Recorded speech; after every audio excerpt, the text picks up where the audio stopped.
Basi nikukaribishe.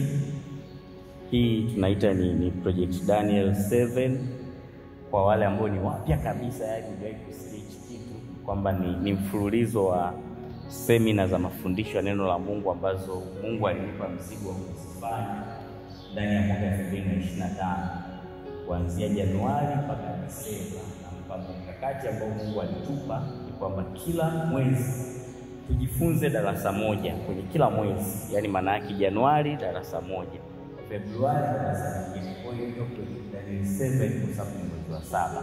Maana yake mwezi wa 8 itakuja inaitwa Project Daniel 8, itakuja 9, 10, 11, 12. Maana yake tukimaliza Disemba tutakaa chini, tutasikiliza tena maelekezo kwamba ni nini ambacho kinafuata, ni jambo gani ambalo Mungu anatamani kufanya.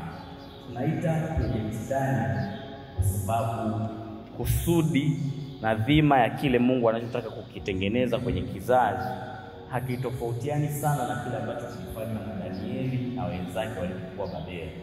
Maana yake pale Babeli kulikuwa kuna mifumo, kulikuwa kuna miungu, kulikuwa kuna mambo mbalimbali ambao wanayaamini wao, lakini Danieli na wenzake waliintroduce Mungu mpya kwenye mfumo wa Babeli, wakaleta culture mpya mpaka ikafika wakati mfalme wa Babeli anasema na hakuna Mungu mwingine anayepaswa kuabudiwa isipokuwa Mungu wa Danieli. Mungu anajaribu kupicha kwamba Babeli leo ni haipo, lakini ipo. Ukitaka kujua kwamba Babeli ni uhalisia, ukisoma kwenye Ufunuo siku za mwisho tunazungumza neno la Babeli mtani. Kwa Babeli hata leo, na sisi ndio hao kina Danieli ambao kwa bahati nzuri tumejikuta katika mfumo, tumejikuta katika mazingira, tumejikuta kama watu katikati ya kundi ambalo lipo, lakini Mungu anataka tuwathiri ulimwengu. Tunapokwenda kuhubiri Injili tunaintroduce Mungu mwingine kwenye mifumo yao. Inapotokea umepata nafasi serikalini, pale kuna culture, kuna maisha ambayo Mungu wako wewe anawezekana katika kazi, lakini unawezaje kwenda pale ukaintroduce Mungu wako na kuwafanya wale watu wamgeukie? Hiyo ndio maana ya kujitolea. Kwa hiyo mafundisho bora ni kuandaa watendakazi, kwa sababu Mungu hana tabia ya kutumia kitu ambacho hajakiandaa, na ikitokea akatumia ambacho hajakiandaa, basi ujue kuna kitu anakiandaa. Sauli ni miongoni mwa watumishi wa Mungu ambao hawakuandaliwa, ila kwa sababu Israeli waliforce wakasema tunataka mfalme, Mungu akawapa mfalme. Lakini wakati amewapa mfalme, yuko sasa anaandaa mfalme, na alipokamilisha kile alichodhani kwamba amekamilisha, unaona anamleta Daudi, anasema huyu ndio anakupendeza mume wako. Maana yake yule wa kwanza sasa kumwandaa. Kwa hiyo tukasema hatuwezi tukaenda tukaathiri chochote kwenye ulimwengu kama Mungu hajatuandaa. Kwa hiyo haya madarasa Mungu anataka uandae watu wafundishwe, wajue nini wanatakiwa kukijua. Ndio maana tulianzia Project Daniel 1 tukasoma Babeli, mfumo ikoje, nini tunakiathiri. Sasa kama wewe ni mgeni, maana yake Mungu ni mwema, hayo masomo yote yako YouTube. Yaani ukiingia kwenye YouTube ukaanza Januari utakuta masomo ya Januari, ya Februari, ya Machi mpaka leo. Kwa hiyo hicho tunamshukuru Mungu, kwa maana mtu yoyote wakati wote anaweza akafuatilia kuanzia mwanzo. Nilikuwa najaribu kuweka utambulisho kwa ajili ya wale wageni. Kwa nini tuko hapa? Hii sasa inaitwa Project Daniel 7 kwa sababu nilikuwa nimeweka mpango mkakati, nikasema madarasa 6 ya Project Daniel nitayafanya kidogo. Kwa hiyo Januari, Februari, Machi mpaka Juni tulimalizia Dodoma. Hapo nikasema 6 yaliyobaki Mungu atatupa neema, tutatembea kwenye mikoa. Maana sasa na wale walioko dawa wanaofuatilia tu online na wao wafikiwe kwamba hii ndio Project Daniel. Kutoka hapa nafikiri mwezi wa 8 na ratiba ya Kigoma, mwezi wa 9 ratiba ya Manyara, mwezi wa 10 Kilimanjaro, wa 11 Lindi na 12 Morogoro. Kwa hiyo hizo zilizobaki tulisema tutatembea, na iko mikoa tuliiteua, na hiyo tunayohitaji hapa ndio ambayo tumeiteua kwa ajili ya kwenda kuendelea na huo utumishi. Sasa timu ya mwezi huu ambayo tunasimama nayo mwezi huu inasema moyo wa utumishi. Hili somo ni moja kati ya masomo marefu makubwa. Nafikiri ile ya mwezi wa 6 wale waliofika Dodoma tulijifunza kwa habari haya mambo ya utumishi, ila kweli tulikuwa tunasema mimi na nyumba yangu tutamtumikia Bwana, tukajifunza kuhusu utumishi. Sasa mwezi wa 7 huu bado tunaendelea hapo kwenye utumishi. Na ni kwa nini? Kwa sababu Mungu anatamani kuwa na watumishi au watendakazi ambao watakuwa ni halisi. Ni hatari sana kuwa ndani ya kanisa kuna watu ambao humo ndani ya kanisa mna watu ambao wao wenyewe hawajaokoka, alafu mnatiana moyo kwamba twende tukahubiri, ili hatari. Kwa hiyo ndio maana kama mtumishi huyo mtumishi mwenyewe hajakamilika kwa utumishi, ni hatari kusema tunambeba akawafanye wengine kuwa watumishi. Kwa hiyo nimejua Mungu ameweka hiyo faida hapo kwa sababu anataka adili na sisi. Kwa leo tutapata muda mzuri sana wa kuchambua kuhusu moyo wa utumishi. Kuna maswali fulani magumu sana ambayo nilijaribu leo asubuhi kuamka nikaanza kuandika sasa. Yale maswali kuyasoma unagundua uko kiwango gani cha utumishi. Nasema hebu fikiria leo Mungu anatangaza rasmi kwamba hakuna adhabu yoyote kwa mtu anayetenda dhambi. Usipotoa fungu la 10 hakuna shida. Yaani fanye ufanyavyo, kiufupi kiote mkimaliza kufanya mnayafanya, mbingu ipo kwa ajili yenu, wema na wabaya, hata uwe unaruhusiwa. Akatoa hilo tangazo. Alafu nikasema ukishasikia tangazo kama hilo, jifikirie wewe baada ya tangazo kama hilo, bado utaenda kanisani kwa furaha, bado utatoa zaka yani kama unavyotoa, utalinda utakatifu kama ulivyokuwa unaulinda. Sasa ukagundua kwamba baada ya tangazo kama hilo uweze ukalinda utakatifu kama ulivyokuwa unaulinda, tunasema moyo wako na wenyewe unahitaji kutengenezwa. Mungu hataki umtumikie kwa sababu unaogopa usipotumika atakuchoma. Mungu anataka umtumikie kwa sababu unampenda kutoka kwa moyo wako. Unaona hiyo tofauti? Wala Mungu hataki utoe zaka eti kwa sababu unajua nisipotoa zaka biashara yangu inaharibika.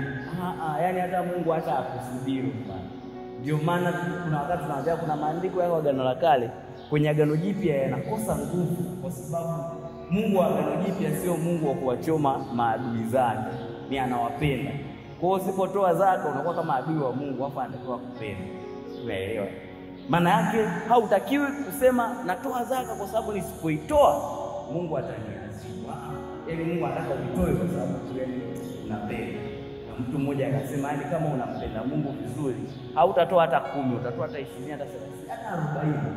Kwa nini? Unampenda. Maana chanzo cha kufanya kwako kikiwa kupenda, kila kitu kinakuwa kirahisi kwenye utumishi. Ila chanzo kikiwa kuogopa adhabu, tunaelewa. Ikiwa kuogopa wapendwa watasemaje, tunaelewa. Kuna kizazi cha utumishi ambacho kinayafanya na kinafanya vizuri kwa sababu tu ya wamama wa kanisani. Kwa hiyo unakuta mtu anakuambia sasa bwana, tungeongea pale kanisani ili swala letu, lakini wale wamama pale kanisani waambia tukutane tu hata usiku tuongelee huko mapolini. Kwa hiyo mama wa kanisani ndio standard ya mtu kuishi maisha matakatifu. Kwa kama ukiwatoa mama wa kanisani kiufupi hana maisha. Sasa Mungu hataki uende hivyo. Yaani ukiwa hivyo wewe ni mtumishi feki ambaye utakuja kuleta ajali muda wowote kwenye mwili wako. Muda wowote. Kwa sababu usipolindwa ni hatari. Siku moja nilikuwa mahali ni shida mbaya, lakini wakati huo tunafanya utumishi. Kuna mtumishi tukawa tumeletewa, tukaambiwa bwana huyu ndio mwalimu atakuja wafundishe. Alafu tukashangaa yule aliyetuletea ambaye ndio kama mratibu sasa anatuvuta pembeni, anatoka sasa kwenda naye makini sana utumishi. Shida nini? Kuna tabia hivi ni kama hajaokoka. Hasa msimwache anaweka jina madini. Unaona hiyo? Kwa hiyo tunasema huyu ndio ni mtumishi, ila tukija kumpima kwenye moyo wa utumishi hamna kitu, kwa sababu standard yake ya kuishi ni wapi? Standard yake wakati mwingine ni kuchomwa moto. Yaani kuna mtu tu anaogopa atachomwa moto, ndio maana anakuja kanisani. Na ukija kwa Mungu hivyo wala hakuna thawabu unayoipata, kwa sababu mwisho wa siku Paulo anaeleza vizuri, anasema sheria ya roho uzima inatumika huko. Maana tumeitwa kutumika katika uhuru, lakini anasema huo uhuru usiwe sababu ya kufuata mwili. Maana uhuru tuliopewa iwe sababu ya kufanya kwa furaha, kufanya kwa kupenda, kufanya kwa sababu unasikia raha kufanya, kufanya kwa sababu unajisikia vizuri kufanya. Hivyo tu. Maana naambia watu kama tu wewe sasa hivi utaambiwa labda leo kiufupi usipotoa sadaka hakuna madhara yote utapata. Kuna watu wataacha kabisa. Unaelewa? Hata kule mbinguni ile michango ile toa mchango sijui watu waambiwe kwamba yani hata usipotoa Mungu baraka zake ziko vile vile, yani umetoa hujatoa. Ukweli ni kwamba utapata watu watakaochangia huo mkono mchache. Na hao wachache hao waliobaki wote bado kuna viwango wanatakiwa wajaze. Ndio maana nasema hili somo linakusudia tu kumuimarisha mtumishi. Yaani linakusudia kutengeneza wewe ukae vizuri na Mungu kwenye vile viwango vya kuelewa kwamba Mungu anataka nini kwako. Unaelewana? Ndio maana nasema kama Mungu atataka utii kwa sababu atakuchoma moto, maana yake inapoteza maana ya agano. Agano jipya limejengwa kwenye maana ya upendo, kwa maana Yesu akaja akatufia, alafu ule upendo alioufanya kwa ajili yetu sisi tunajibu kwa kumpenda. Unaelewana? Agano la kale lilijengwa kwenye sheria kwamba imewekwa rula imenyosha, usipofanya unapigwa mawe, unakufa. Msifanye vibaya, Mungu analeta nyoka zinawauma. Sawa kule na wakanyaga wale watu wanaofuatia mambo ya mpira, anaambia agano la kale limejengwa kwenye ule msemo wa timu moja tunasema ubaya ubwela. Ndio Mungu alipaka hivyo. Yaani ukisumbua kwa hivyo. Ila agano jipya akaleta kitu kipya baada ya kugundua kwamba hawa watu mtawaua tu bure. Sheria hazitawasaidia. Agano jipya maana yake limekuja kujengwa katika mfumo wa upendo. Kwa nini unamtumikia Mungu? Kwa sababu anakupenda. Unaelewa? Sio kwa sababu unategemea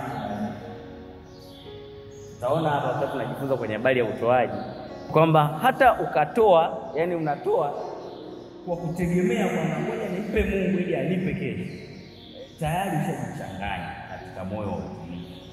Kwa sababu walisema kwamba kwanza Mungu alipotangulia kukupa vinatosha hata kukupa kesho.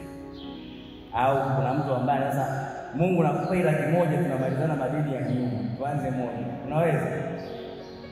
Siwezekana. Kwa kifupi ambapo tayari kashakupa peke yake. Hata asipokupa hata 100. Yaani wewe bado. Kwa the fact kwamba eti umetoa ili ubarikiwe ni kauli ambazo tunazitumiaga kwa watu wagumu wa mioyo, wagumu wa kufanya utumishi. Ila upasi kuwa hivyo wewe unapaswa tu kujua kwamba ni wajibu wako kutoa. Kwa nini? Kwa sababu Mungu alishakupa kwanza.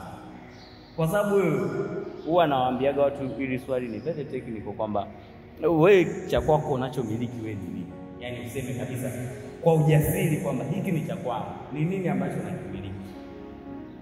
Utagundua kwamba hauna kitu unamiliki. Sawa? Nisema nitumie neno gumu, kitu pekee unachomiliki ni sehemu zako za siri. Kwa sababu ulikuja nazo duniani. Vilivyobaki vyote nguo, hata kitana chako. Kwa vyote ni vya kwako. Kwani wewe unaenda, yani wewe mimi sasa hivi umenipa 100,000. Kesho na una 10,000 na sasa tupe 10,000 nipe 50. Utakuwa na akili. Taomba wewe jana nimekupa 100,000 na ila 1,000 si ya kwangu. Kuna haja gani kurudisha? Kwani ni lazima? Si vyote ni vyangu. Kwa hakuna chochote ambacho wewe unacho cha kwako useme hiki changu hiki nacho. Na ndio maana unataka kujua kwamba sio chako hata ukiondoka ondoke nacho. Kuna mtu nasikia leo kusema akamwambia watu nikifa nizikeni na mali zangu. Na akawa amechimba mkwala, watu wanaoamini mambo ya kishirikina. Kama msiponizika na mali zangu kwa sisi nafanyia 1 2 3 4. Kwa ndugu zake inasemekana waliheshimu. Wakamzika wakaweka na mali zake ndani. Nini kilitokea? Wezi walikuja wakachukua. Uwezi ukaenda nazo na akipopata chochote. Kwamba aliwatishia wale kuchukua mali zao ila wezi akipopata chochote. Kwa sababu sio zako. Uwezi ukaenda nazo chochote. Kwa hiyo nakupa introduction ili uelewe. Kwa hapa nimetumia andiko ambalo ni andiko maarufu sana na huwa ninalipenda. Anasema kwa kuwa hazina yako ilipo ndipo utakapokuwapo na moyo wako. Mathayo 6:21. Linaungana na andiko moja pia liko Methali 23:26. Anasema mwanangu nipe moyo wako, macho yako yapendezwe na njia zangu. Unaona haya ni maandiko ambayo Mungu anasema mwanangu, nipe moyo wako. Maana yake kama kuna kitu ambacho Mungu anakitegemea, anakitaka, ni moyo wako. Unaelewana? Ndio maana naambia watu, unafikiri Mungu anataka hela zako? Mungu anataka hela zako. Wala hana hata shida nazo. Hana kabisa. Mungu hana shida hata na kiwanja chako. Unajua? Mungu anataka kiwanja chako. Mungu anataka. Basi huo moyo kishampa, vingine vyote unaweza kumpa. Ila ukishamnyima moyo, maana yake chochote kile kumpa itakuwa kazi. Na kwa nini Mungu anataka moyo? Kwa sababu ni ishu ya hazina. Maana yake moyo wa mtu unatembea na hazina yake, unatembea na potential zake na vitu alivyobeba na kila kitu alichonacho.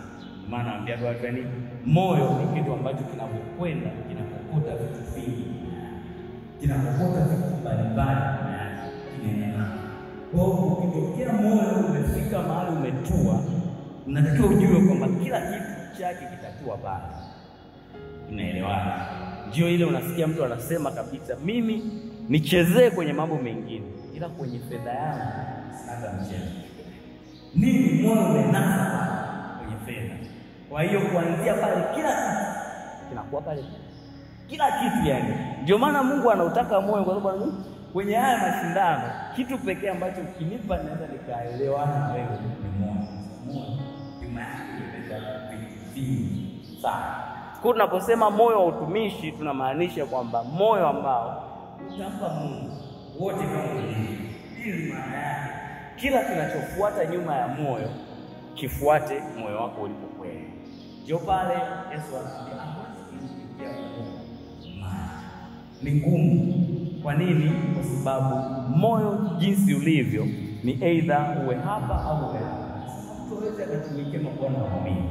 Ni either atapenda huyu kumchukia huyu, au ataambatana na huyu na kumdharau. Na kimoja kitaonekana kama kimepungua hivi. Kwa nini? Kwa sababu tu moyo kama hauwezaki hivi. Balance vitu. Mimi ninawatolea watu mfano. Nawaambia mfano ni pikipiki. Mtu aliyeenda pikipiki na mwenye wazo la pikipiki na ambaye alitaka wazo, aliandaa kwa ajili ya abiria mmoja. Sawa? Hao wamejaribu kujua kwamba designer aliyekaa kiwandani aliwaza kwamba hii pikipiki itaendeshwa na dereva na abiria mmoja au dereva na mtu. Sawa? Lakini leo hii unakuta mtu amebebanisha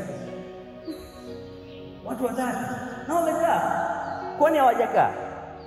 Wamekaa, si ndio? Ila mwisho wa siku nini kitatokea? Kwa sababu ilitokea kwamba uwezo wake kubeba abiria mmoja, taanza kuona uchakavu na kuchoka haraka, kwa sababu haikudizaniwa kwa matumizi haya. Kwa moyo unaweza ukabeba Mungu, ukabeba amani, kwa hiyo na vitu vingine huko ndani ya moyo. Lakini design yake ilipaswa mmoja ndo akae, na Mungu ndo alikusudia akae mwenyewe. Kwa the fact kwamba tumeviolate, tumeleta vitu vingine, tutakusudia kuchoka kwa mtu anafanya utumishi afu unamchosha, yani unamchosha kweli utumishi. Nini shida? Kwa sababu angalau tayari tunapitia wengine ambao sio waliotakiwa. Ndio maana mtu anasema mbona mimi ninapenda fedha na Mungu ninamtumikia. Mimi nakubali kufanya hivyo. Lakini the fact kwamba umeifanya tu hivyo, tutaona uchakavu wa mapema, choka kwa mapema. Kuna vitu havitakuwa sawa kwako kwa sababu ya mambo ambayo umeshayapa nafasi. Ndio maana naposema kwamba moyo wa utumishi ni moyo gani? Ni moyo ambao umeelekezwa moja kwa moja kwa Mungu. Abiria ni mmoja, sawa? Nitakuonyesha hapa baadhi ya abiria ambao wametajwa na Biblia kwamba kuna uwezekano na akawepo. Na mtu wakati mwingine akapata shida kubalance, ajui aweke hiki au wiki, akapata shida kuchagua. Wanaweza wakaingia. Ndio la Mungu anataka yeye peke yake tu akae ndani ya iko chumba cha moyo. Na ndio tunasema kwamba akishakaa Mungu ndani ya moyo peke yake, kila utumishi ni mpenzi. Kila utumishi ni mlaini. Ushawahi kufanya utumishi afu ukaona utumishi umekuwa mgumu kufanya, afu ukagundua kinachokupa ugumu. Kutana na mtu anayelalamikia michango na utoaji, Alafu angalia ameweka Mungu mwingine nani ndani. Kwa kuna abiria anaitwa Mali yuko mle ndani. Kwa yule abiria yule ndio anakuwa analalamika kule ndani. Bwana wewe unapeleka tu kanisani, hivi kanisani hao hawaangalii na wewe unahitaji kuoa, unahitaji mali na wewe unahitaji mali. Kwa sasa yanakuwa ni mashindano kule ndani. Nje unaanza kuona mtu kama anachoka hivi. Anaanza kama kuchukia hivi. Anaanza kama kununa hivi. Nini kimetokea? Kuna abiria mwingine ameingia kule. Kwa mimi hao hiyo nyingine ni miungu. Maana anataka kukaa ni Mungu, lakini kuna miungu ambayo inaweza ikachukua nafasi. Nitakupitisha haraka kwenye Biblia.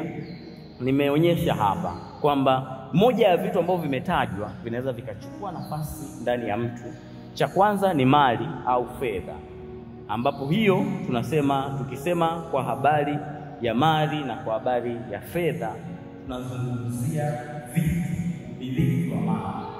Wengi wamekuwa na hii nafasi ndani ya mioyo yao, hata kama ni watumishi, lakini fedha ina nguvu sana kwenye mioyo yao. Unaelewa? Ushasikia gambo nasema yule jamaa mwenye pesa hajaokoka. Ushasikia hiyo kauli? Yaani kwamba kama tunataka kufanya majaribio, tumjaribu tu maeneo mengine ya utumishi. Bila kwenye fedha, atajaribu naye. Sasa kwenye fedha, tena sasa mtu anaongea kwa serious na anasikitika kwamba yule jamaa bwana kwenye fedha. Usimpe fedha. Kwenye fedha hivi, kwenye fedha juzi nikawa naambiwa mtu ambaye yeye ni mtu unajua ni mwalimu wa kwaya kanisani. Kwa ameenda anaongea na producer akataja kwamba anahitaji speaker kama 100,000 kwa rekodia wimbo. Yeye amekuja ameambia wenzake 50. Ndio umeona hicho kitu. Na sasa changamoto ni kwamba wale nao kidogo wana elimu. Na 50 mbona kubwa? Ila kishingo upande ngoja tufanyaje? Tutaitoa tu kishingo upande. Wakawa wametanguliza 100,000 kwanza. Sasa huyu jamaa jinsi alivyo vizuri kwa mahesabu, akachukua kwanza 50 alafu akampelekea producer. Producer anaangalia anasema mbona mmenipa 50 tu? Kwanza tunakupa laki. Mimi nimepokea 50. Ndio kutafuta chini. Kwa jamaa ameongeza 50 hapo ya baki. Mimi kimetokea ni mtumishi kabisa.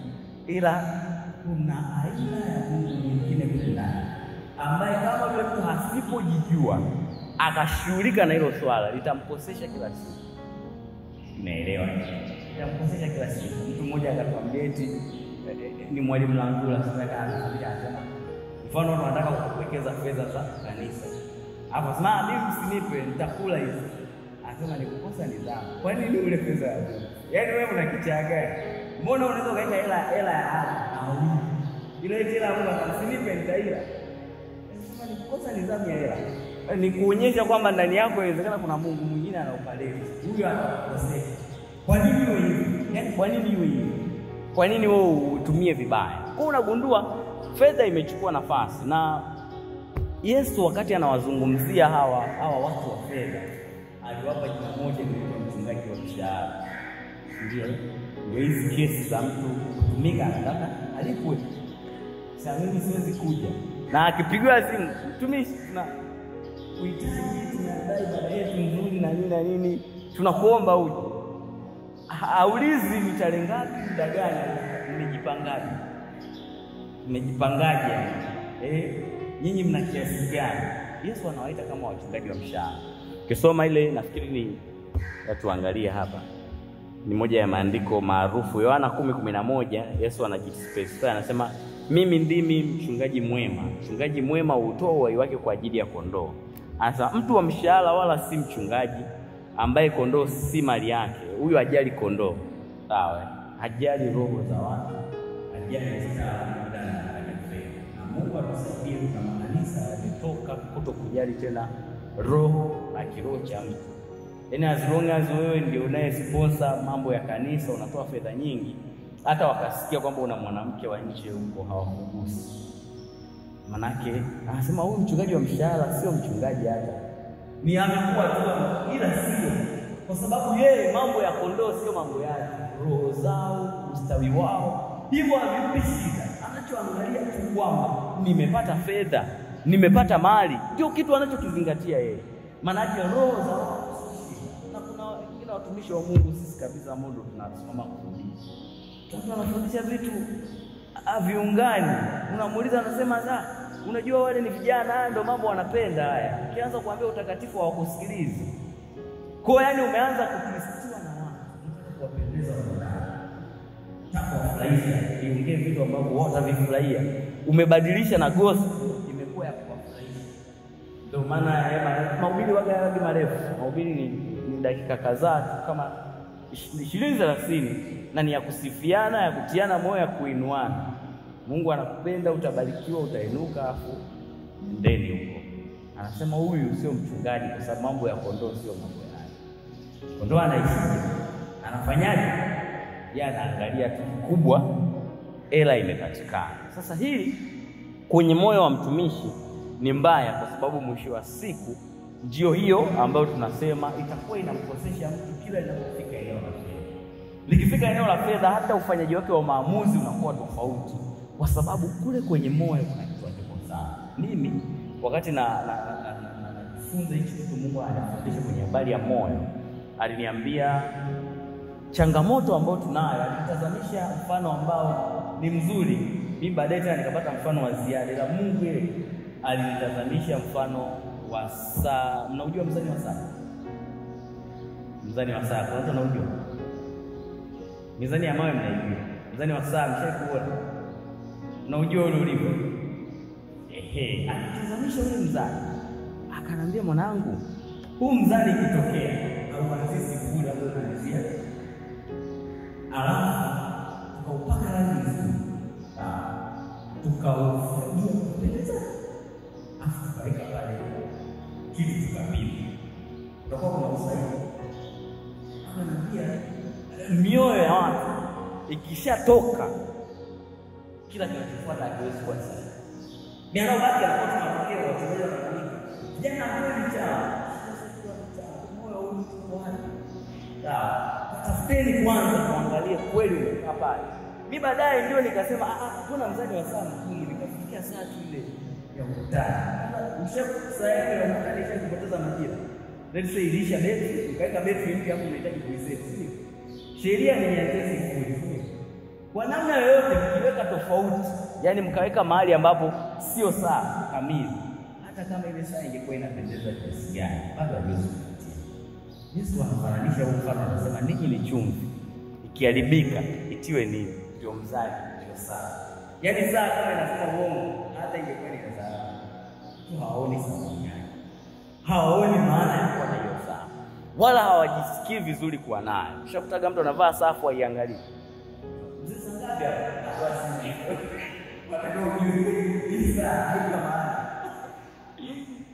sijui unaelewa. Kwa Mungu anaendea, yani moyo unahitaji makadirio fulani. Kama tunapokadiria sana, ni kama tunapokadiria mzani kurudisha kwenye sifuri. Hili tunahitaji kusema calibration.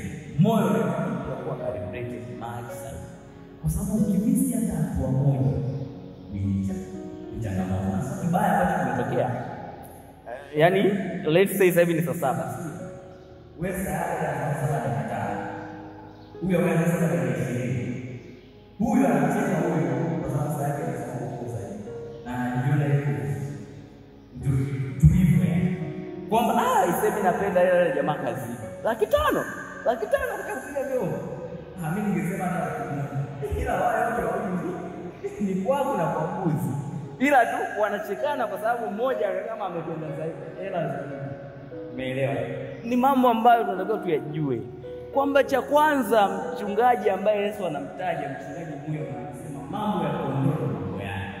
Sawa, ustawi wa kondoo ndio mambo yake na ustawi wake mwenyewe.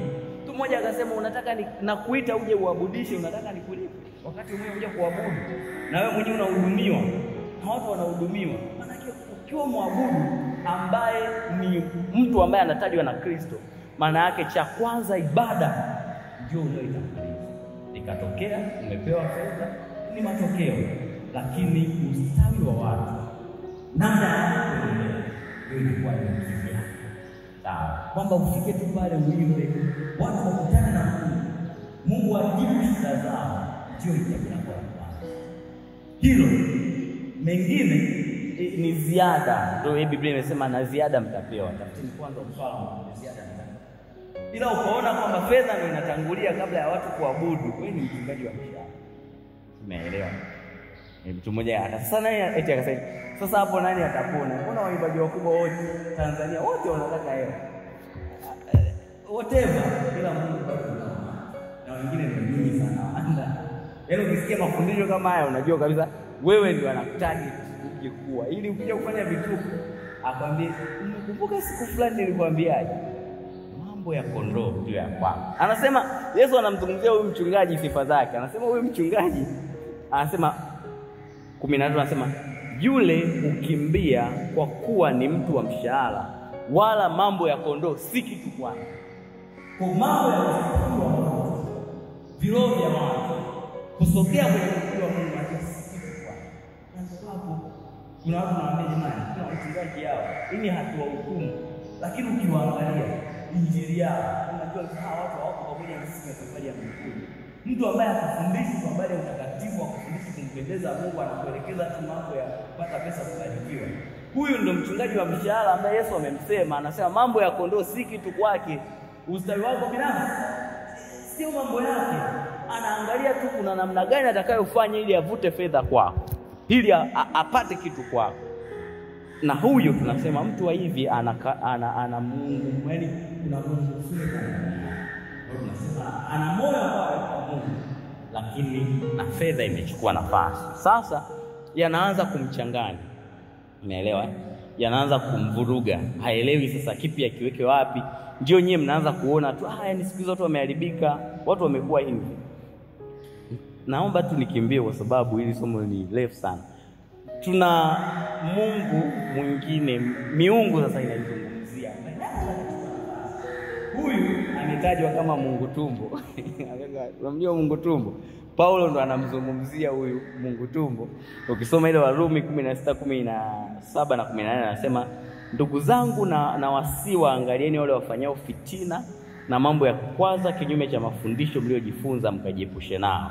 18 anasema kwa sababu walio hivyo hawamtumikii Bwana wetu Kristo bali matumbo yao wenyewe, na kwa maneno laini ya kujipendekeza waidanganya mioyo ya watu wanyofu. Maneno laini kujipendekeza wanakata mioyo. Kuna watu wametajwa kama watu wanaotumikia Mungu tumbo, matumbo yao. Sasa nikasema tofauti ya mtu anayetumikia Mungu fedha na tumbo. Fedha zimetajwa hasa kwenye eneo la utajiri na kuwa na vitu, ila tumbo ni kwenye mahitaji ya kawaida kabisa ya kila siku. Yaani yale ambayo mtu anateseka hajavaa, anateseka hajapata kitu, na kwa sababu ya chakula anakuwa tayari kufanya kitu chochote ili kuhakikisha kwamba anakula. Sio, umeelewa hicho? Ndio mtu mmoja akasema siku ya mwisho anawaambia watu, wakati mwingine kabla hamjafanya mnaofanya mtafakari siku ya mwisho mtajibu nini. Una mtu anamuuza Yesu kwa sababu ya kitimoto, yani kitimoto cha siku moja, chakula cha siku moja, mtu anamuuza Yesu anamsahau kabisa. Hata akumbuki. Kwa hapo anaanza nitatubu bwana. Nitatubu. Makusudi hivyo. Maana chakula kinamchukua mtu. Sawa. Mwalimu mmoja alifundisha anasema chakula ni moja kati ya kikwazo kikubwa cha watu. Kiweza una stability kubwa. Ndio hapo mifungo inapigwa vita. Naonaga mahali fulani wanaambia tutakuwa na mfungo. Wanaambia siku ngapi?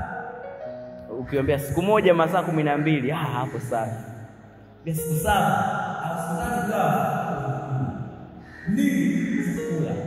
Sasa ukishindwa kuishinda hii tamaa ya chakula, kuna mambo utayaleta ambayo sio. Maana yake wewe ukiwa tu una njaa, kuna vitu utaviuza kwenye nyumba ya Mungu. Kuna mambo utatoa sadaka ya nyumba ya Mungu. Na wakati mwingine nyumba ya Mungu sio tu nyumba ya Mungu, mwili wako. Unajua mwili wako ni nyumba ya Mungu.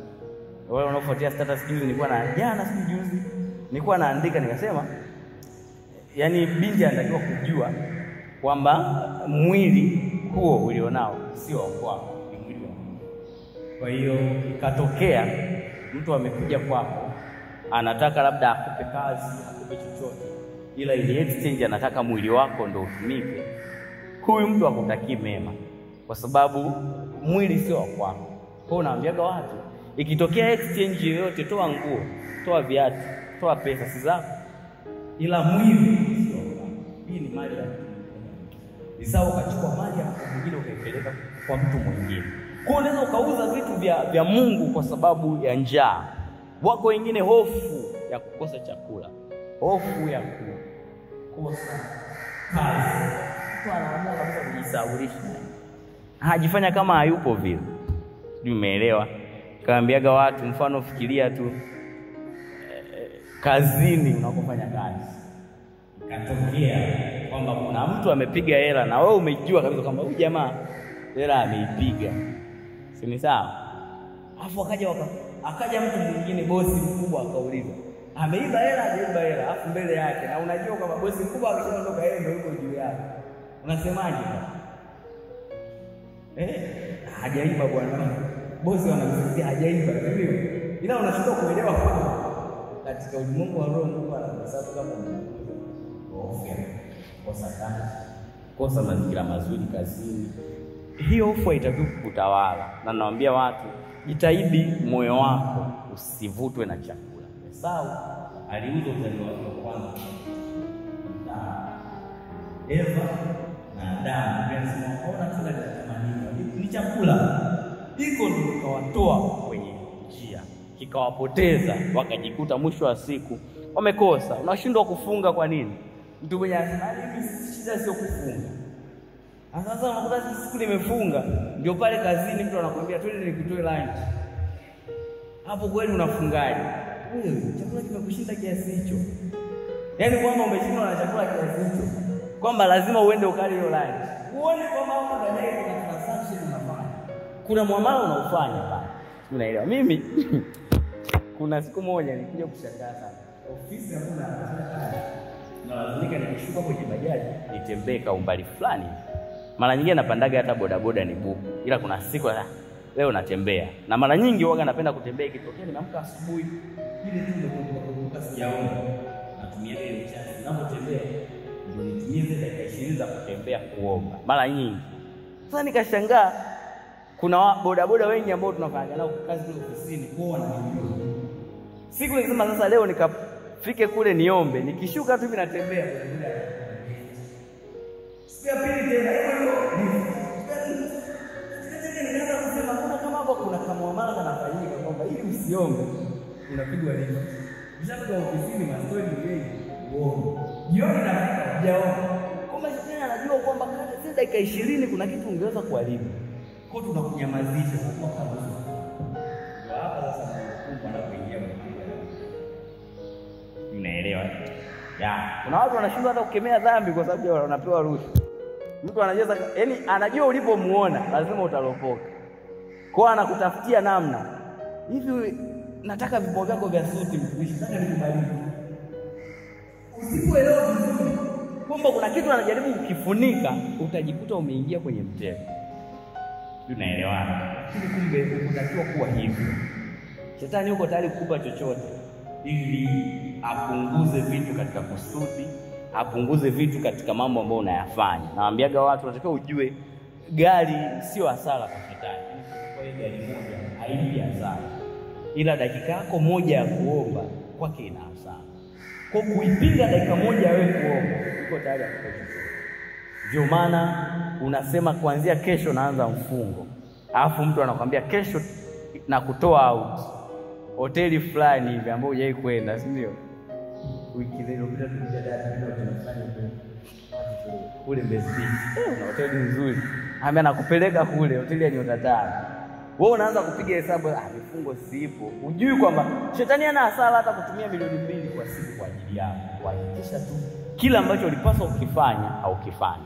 Ndio maana sasa kama moyo umeshavutwa na vitu viongozi unavipenda ni zawadi, yani vinaweza kukutoa kwenye reli. Shetani atavitumia kila siku kuhakikisha kwamba haukai mahali sahihi. Hapa nimesema aina nyingine ya Mungu ambaye anaweza kaekwa ndani yako ni Mungu watu. Tunazungumza wanadamu kabisa. Tunasema amelaaniwa mtu amtegemea wanadamu. Baba, huyu mwanadamu kuna namna anaweza akakaa kwenye moyo wako akawa kama Mungu. akawa ndio point of reference ya mambo yako. Huwezi kufanya chochote mpaka huyu mtu amesema, na ikitokea amesema airisha, unairisha. Ikitokea amesema twende, unaenda. Fanya, unafanya. Ndio tumaini lako la kwanza. Kabla hata hujamwomba Mungu unaanza kumwambia yeye. Tunaelewa? Tafuta kuwapendeza watu. Unakuta unajisikia unatamani kumpendeza, na hiki kizazi tunacho sana. Ndani ya kanisa inaingiaga tu text. Vipi? Jumatano na ratiba gani? Na wewe ni mwaminifu, unasema Jumatano nikitoka shule kuna mafundisho kanisani taenda. Akamwambia kama una mafundisho basi. Nilikuwa najua utakuwa free bwana, twende KFC tukale. Lakini mafundisho hata sio ya muhimu. Siku za katikati wewe umeona unataka kumpendeza mtu, hivi kumpendeza Mungu. Ndio maana naambiaga watu jitahidi ndani ya moyo wako akae kwanza Mungu afundo wake.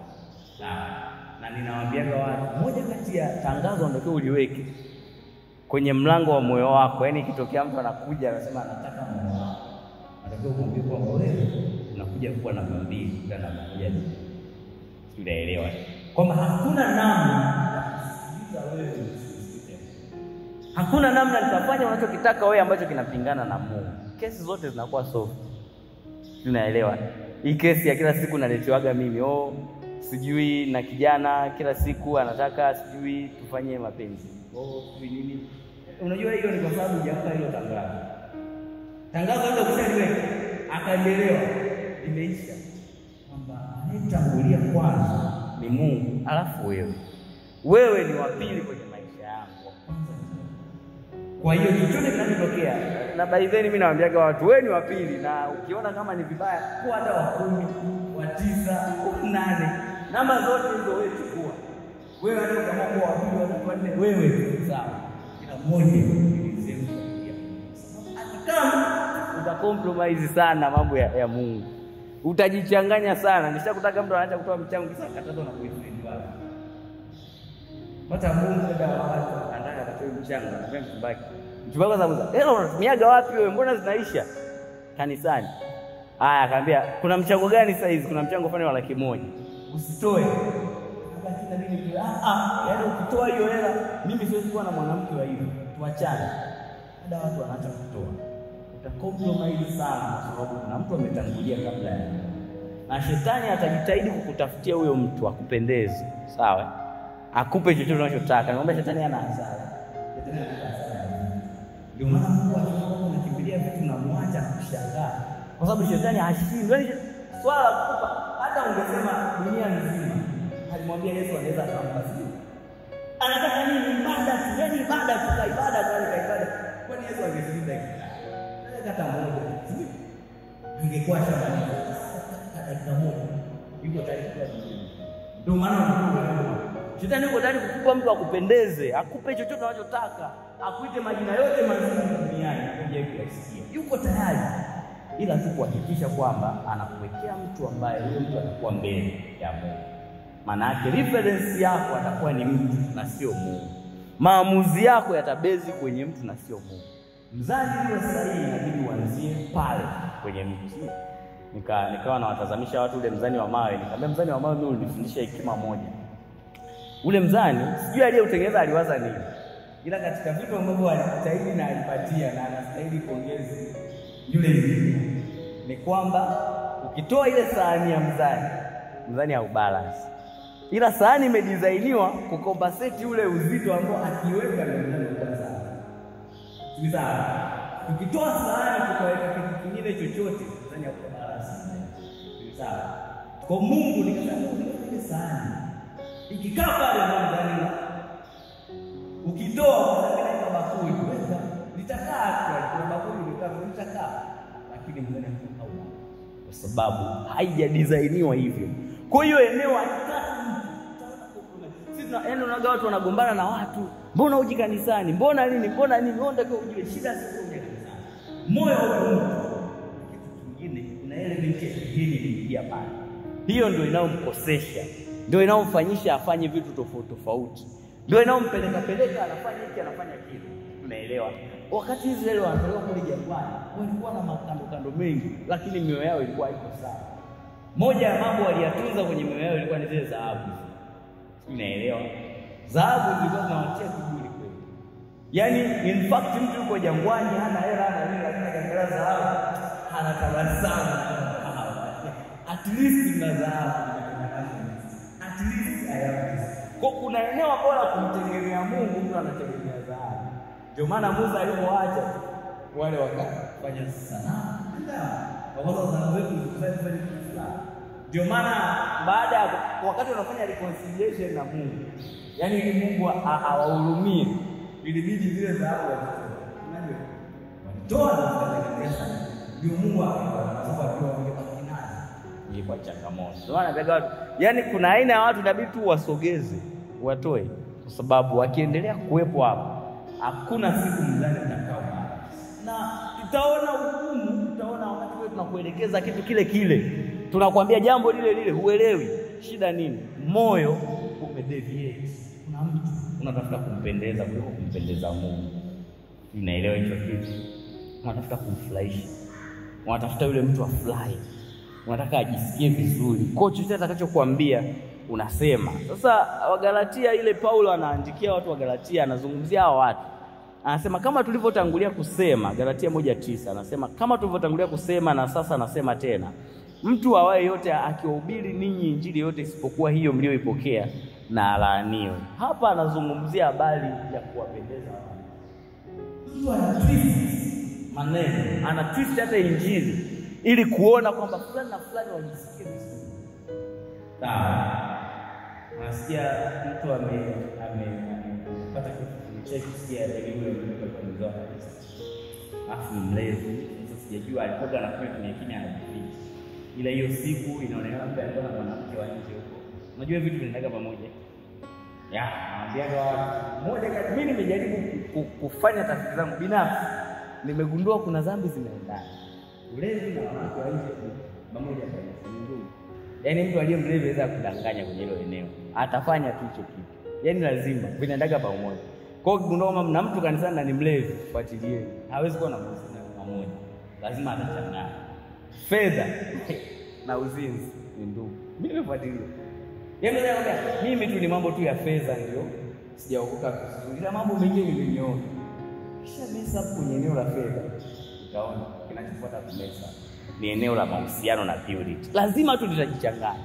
Kwa yule mzee anaonekana alikuwa na mwanamke wa nje. Akaenda akasimamia yule mwanamke mwingine.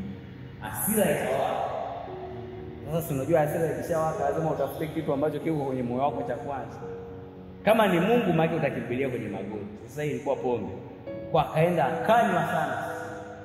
Akanywa akatoka hapo sasa akarudi mtaani anayumba yani barabarani. Center yani kwenye center ya kijiji nasikia pale akaenda akaanguka chini. Unaona? Kaendelea mbele na nini mpaka watu wakaja kubokota kumtunza harusi mzee sana. Sana. Unaelewa? Kwa hiyo wiki inayofuata mchungaji sasa kule mzee ni kumwimba. Somo linakuja, kichwa cha somo kinasema usihukumu ukaja ukahukumiwa. Yaani kwamba haya ni wahubiri ilikuwa design kuandaa washirika kumpokea mtu aliye kuwepo kwa sababu mmoja na mwingine. Yaani hiyo mafundisho ya kuwapendeza watu. Kwa nini watu wamechukua nafasi? Watu wamewekwa mbele wakati wao wanatwist paka injili, yani paka injili inageuzwa ili tuwe wafurahishe. Paulo anazungumza mstari wa 10 anasema, maana sasa je, ni wanadamu ninao washawishi au Mungu? Paulo anazungumza habari ya injili yake. Anasema, je, ni watu ninawashawishi au namshawishi Mungu? Anasema, au nataka kuwapendeza wanadamu?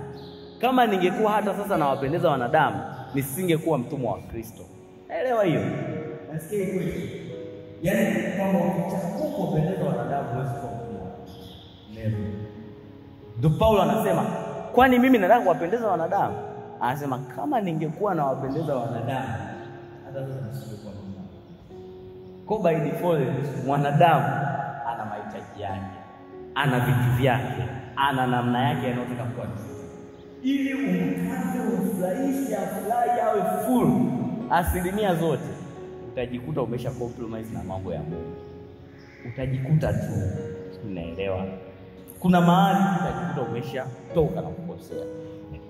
So mwisho nikasema aina nyingine ya miungu ambayo unaweza ukae kwenye moyo wako ikakuchanganya ni tunasema ni Mungu wewe mwenyewe. Wakati mwingine wewe mwenyewe unakuwa Mungu. Hapa na kiburi, sifa, sijui majivuno, hawa wanakaa nyumba moja hawa watu hapa. Unaelewa? Na hii ndio hiyo ambayo ukikuta mimi sasa kwenye mambo ya fedha, hataki fedha, basi unamkuta amejificha huku kwenye Mungu yeye mwenyewe. Sawa. Siku moja nikaona mtu amesimama, sijui kama ni uhalisia kwa sababu ile ilikuwa ni movie. Kwa hiyo sijui kama ni maisha halisi au kile anaishi kwenye movie. Ila amekaribishwa kuimba, akasimama, akasema haitoshi, yani haitoshi namna mlivyomshangilia mtumishi wa Bwana. Nimetoka mbali sana. Hebu ongeza makofi kwa ajili yangu. Unaelewa? Na mwingine watu wakapiga makofi wakasema hayo ya kwanza. Hayo yote kwa kushangilia Bwana. Unaona hapo nini shida? Kuna mtu unaweza ukajiweka wewe mwenyewe hapo utaanza kushindania nafasi na Mungu kwenye moyo wako. Yaani moyo wako umejibandisha wewe mwenyewe na unashindana na Mungu kuchukua sifa. Unaelewa? Ndio pale unataka usifiwe. Kamwambia mtu mmoja, ikatokea umefanya huduma, umefanya utumishi vizuri na ukaona kabisa kwamba nimefanya vizuri, lakini hakuna hata mtu mmoja aliyekuja kukutia moyo wala kukupongeza wala kukusifia wala kusema umefanya vizuri. Unajisikiaje? Ukiona ndani yako unasikia kama unaumia hivi, moyo wako unataka kurudishwa kwenye saa. Umedeviate saa hiyo. Kuna kitu kiko sawa. Kuna mahali utajichanganya tu. Unaelewa? Sikia mtu mmoja anasema, "Kwa ile mimi ningeimba ila wanawekana sana." Yaani pale anashangaa mtu anakuja leo kashapewa mic. Sisi tuko pale miaka 10 hamna mtu anayepewa mic. Leo shida yako ni nini? Wewe unataka upewe mic ili wewe. Kwani wewe ulipokuwa hujapewa mic? Hawajaimba. Si wameimba? Tumesifu. Shida iko wapi? Mwingine anawatengenezea wengine. Kuna watu wakiimba mimi siwaelewi kabisa. Mfano fulani akimbishaga hata Mungu ashuki, yani naweza pale hamna kitu. Kwa hiyo Mungu anashushwa na fulani. Mwalimu wangu mmoja na mwalimu mmoja mkorofi waga, unajua kuna wale watu ambao wanakosoa kila kitu kwenye nyumba ya Mungu. Sasa yeye aliwahi kufanya kadia ili Mungu ashuke inahitaji factor 31 ili Mungu ashuke. Kwa anasema factor ya kwamba aliyesimama ameimba Mungu akashuka ni factor moja wapo. Yaani mtu kusimama ni factor kimoja kati ya factor 31. Kuna factor zingine 30 ambazo kama zisingetiki Mungu azingeshuka. Aina ya madhabahu, mioyo ya watu waliokuja kupokea, wanaotarajia, anasema maombi yaliyofanyika, atmosphere ya eneo, Mungu mwenyewe kwa ajili ya utukufu wake. Kama Mungu anashuka kwa ajili ya utukufu wake. Kuna mtu ambaye anafanya kutana na Mungu. Wewe umejichanganya. Mungu hawezi akashindwa kumhudumia yule mtu kwa ajili yako. Wewe acha uwe hapo bila kumhudumia.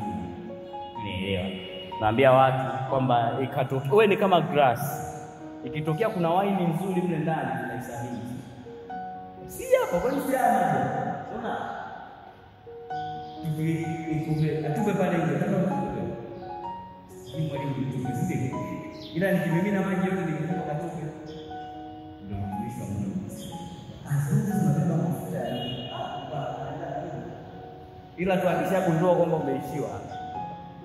Kwa kuna mahali Mungu atashuka, sio wewe, yani wala usijisifie. Unakuta mahali moja mtu anauliza wao walikuwa wako backstage. Mwimbaji au ni performer kitu chote anataka kukaga backstage.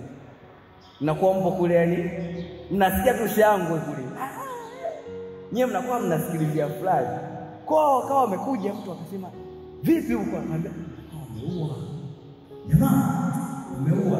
Hao ndio ni kwaya kutangulia. Umeua. Akamwambia, "Wewe msia." Umeua wote tukifika pale, hamna hata kwanza. Wenzetu wameua. Wanaenda nao kuingia Bwana. Unajiuliza, nyinyi mnataka muue nini? Ili utukufu wapewe nani? Mwisho wa siku iweje? Ukijulikana nyinyi ndio mmeimba kuliko wengine, alafu ili wewe nini kitokee? Umeelewa? Ina rafiki yangu hapa Mastashbat. Anakuaga na hao maswali magumu. tuliwahi kwenda mahali tulialikwa mimi na yeye kama walimu wa semina, alafu jioni kuna mkutano na kuna wengine walikuwa ni wainjilisti na mkutano. Kanisa limetualika. Sasa tukiwa pale sisi ni walimu, mchana tushamaliza kazi yetu, tuko tu mkutanoni, tunaendelea kutembea tukutana na mtu amekaa mbali, tunamhubiria kule kitabu. Sasa kwaya zilikuwa zinaendelea kuimba. Kwa zinaendelea kuimba, ghafla ikaingia gari fulani hivi. Kwanza gari hili imeingia kwa mbwembwe, ikatimua na kudu pale. Pigwa honi tukasema hili timu ya mpira. Tulikuwa tunasubiri, ghafla wakashuka watu wamevaa sare zao, wamependeza, wakaka wana kaunda zao safi, wanaenda wameshona, wamependeza. Walipofika pale, moja kwa moja wakaenda kwa kiongozi. Ni kwaya kumbe ile. Sasa kiongozi akaonekana kama anabisha. Na wewe nikachukua kama dakika 5. Sisi tunaangalia kwa mbali, lakini tunagundua pale hakuna maelewano. Kwa hiyo ikabidi tutoke mimi na mwalimu Asfa twende pale tukasikilize nini shida. Tufika pale tukakuta yule jamaa anamwambia mmechelewa, mtaimba kesho. Muda umeisha. Wale bwana wanasema haiwezekani sisi tusiimbe. Fikiria tumetoka mbali, tumeshonesha na sare. Watu wamekuja, lazima sisi tuimbe. Kwa kakawa kama kamzuzo fulani. Sasa yule mwalimu wangu yule Ashbati, yani unajua mimi nina tabia moja. Kuna muda anamwacha mjinga na mjinga wake. Mimi naweza nikaona kama hivi, afu nikacheka, nikaondoka, nisema kweli Mungu ana watu vichogo. Nikacheka. Ila Pastor Ashbati hawezi. Akaingia kati akamuuliza yule kiongozi wao, nyinyi mnataka muimbe ili wewe, yaani muimbe ili kitokee. Wale yule bwana kiongozi akasema, tunataka tuimbe Mungu atukuzwe. Hapo Ashbati akamuuliza, na uhakika yani tangia tumeanza mpaka sasa hivi Mungu bado hajatukuzwa? Akauliza yule bwana, kama mna uhakika kwamba tangu tumeanza mpaka sasa Mungu hajatukuzwa? Wale watu wakasirika kweli, wakaondoka kwa hasira. Muda huo baada ya kupanda gari, nini shida? Nini kimetokea? Ni watumishi wa Mungu ndio, lakini mioyo yao kuna kitu kingine. Kwa wamekuja pale ili waonyeshe kwamba sisi ni kwaya bora, sisi ni watu bora kuliko watu wengine. Sisi hiyo ilitakaga kutuumiza wakati tuko huko tunakuwa. Mimi nimekulia makanisa ya kilokole. Kwa kama vijana wadogo tulikuwa tuna makanisa jirani. Sasa sisi tulikuwa tunapewa sifa kwamba sisi tunaomba. Na kweli tulikuwa tunaomba, lakini sasa sio kwa kutaka sifa, na sisi tulikuwa tunafanya sifa. Kwa hiyo kwenye zile naanza section zile mnakutana makanisa kama 7 mangapi. Nyinyi mnahakikisha yani nyinyi ndio watu wa mwisho. Hata kiongozi anaimbisha wimbo wa kuabudu, nyinyi ndio kwanza. Bwana! Yaani mkana nyinyi mpo fire. Kwa wale wakitoka pale wanaenda kusimulia. Mchungaji anakuja akamwambia vijana wangu safi sana. Habari zenu zimepanda. Tumewasha moto na sisi tunasema sana. Hatujui kwamba itachukua hiyo. Ile ni mbaya. Sawa. Tena naambiaga watu mtu anayekupa sifa random kama hizo atafungua kwa sababu anajenge nini kwani? Nini kitokee kwako? Yesu anaelekezaje? Yesu anasema mkishafanya kazi msemeje? Mnalijua hilo Yesu aliwaambia watu waseme. Ni watumwa sio na faida, tumepasa hadi kupasa kufanya. Ndio hivyo. Kwa naambia watu, hata nikikwambia ongea umeimba vizuri ukasema asante.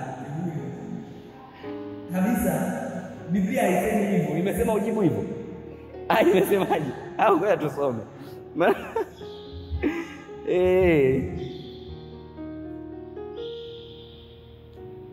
Alipata wapi hilo andiko? Naye alijua liko wapi? Kuna mali lipo hilo andiko, nalipendaga sana. Kama nyie mseme ni watumwa turuka, nafikiri ni watumwa tu wasiokuwa na faida, talipata tu. Ila anasema hivi kwamba ikitokea mfanye yote mliyofanya, sema kwamba sisi ni watumwa wasio na faida, tumefanya tu yaliyopasa. Ndio jibu. Japo kanisa la leo ukijibu hivyo unaonekana anaona kiburi.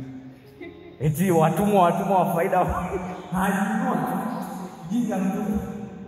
Kanisa lina mambo ya ovyo. Kama na ujibu namna fulani.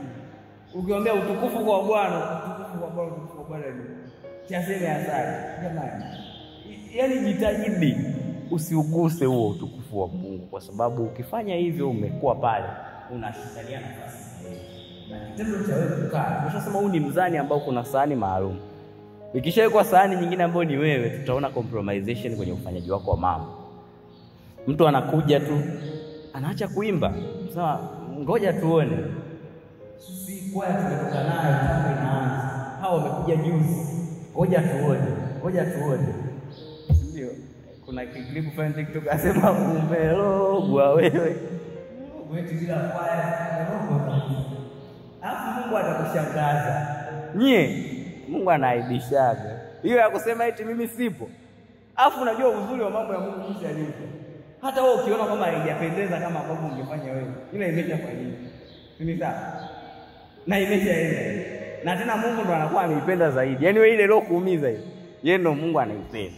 Kwa hiyo jitahidi sana.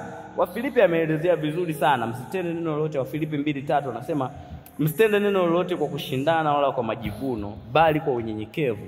Kila mtu na amhesabu mwenziwe kuwa bora kuliko nafsi yake. Mimi naambiaga hili ni andiko la kifalme hili.